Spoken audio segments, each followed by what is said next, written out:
პოეზიის ფესტივალის ფარგლებში ჩატარდა ძალიან საინტერესო კონკურსი ახალგაზრდა მწერლების სიყვარულს უშენებია, ასე ქვია ამ კონკურსს, რომელშიც მონაწილეობას იღებდა 17-დან 35 წლამდე ახალგაზრდა მწერლები, 50-მდე ახალგაზრდა პოეტმა მიიღო მონაწილეობა და მათ შორის 7-მა დაიმსახურა ფულადი პრემია და ჯილდოები.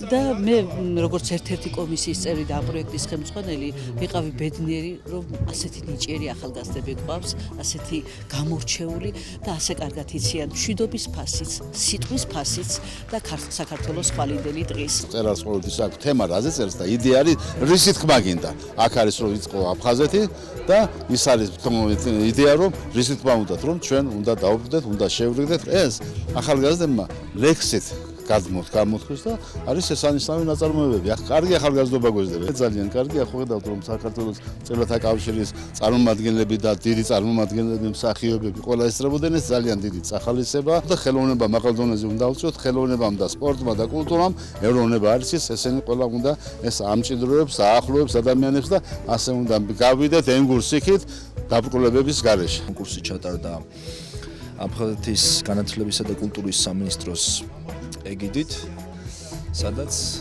გავხდი გამარჯვებული. იმ გამარჯვებულებს შორის კიდევ 7 ახალგაზრდა წარსდგა. კონკურსის შესახებ გავიგე მწერალთა კავშირის ასე ვთქვათ ვებგვერდიდან. გავაგზავნე რამოდენიმე ლექსი აფხაზეთზე, აფხაზეთის თემატიკაზე. წაიკითხავთ რამოდენიმე სტრიქონს.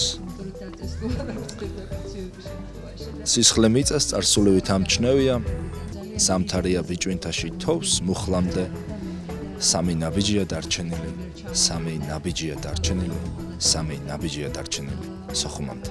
მე დავიწყებდი მადლობით გამორჩეულად აფხაზეთის კულტურისა და განათლების სამინისტროს მისამართით და რა თქმა უნდა მწერალთა კავშირის მისამართითაც, რამდენადაც სასიცოცხლოდ მნიშვნელოვანია განსაკუთრებულად იმ მთავარი თემატიკის წახალისება, რასაც ქვია სიყვარული და რასაც ქვია ამ შემთხვევაში საერთო ტკივილი, რომელიც ჩვენი ისტორიული მეხსიერების ნაწილია, ეს არის აფხაზეთი. აფხაზეთი არის ჩვენი ტერიტორიული მთლიანობის და ისტორიული მეხსიერების განუყოფელი ნაწილი და ამას ცხადყოფს დღევანდელი კონკურსი. მე ამ შემთხვევაში ვარ ერთ-ერთი გამარჯვებული ავტორი და ძალიან მიხარია იმ ნაწილში, რომ ჩემი ემოცია, ჩემი განცდები, რომელიც სამწუხაროდ შეიძლება კილომეტრებით არის დაშორებული ამ ყოველთვის საყვარელ ადგილთან, თუმცა იმდენად სურნელოვანია, რომ ნებისმიერ ადამიანს შეუძლია იგრძნოს. აფხაზეთი ჩვენი ნაწილია, ასე რომ ყოველს მინდა კიდევ ერთხელ შევახსენო, რომ სიყვარული არის ერთადერთი ღირებულება, რითიც ადამიანებმა შეიძლება დავიბრუნოთ ერთმანეთი.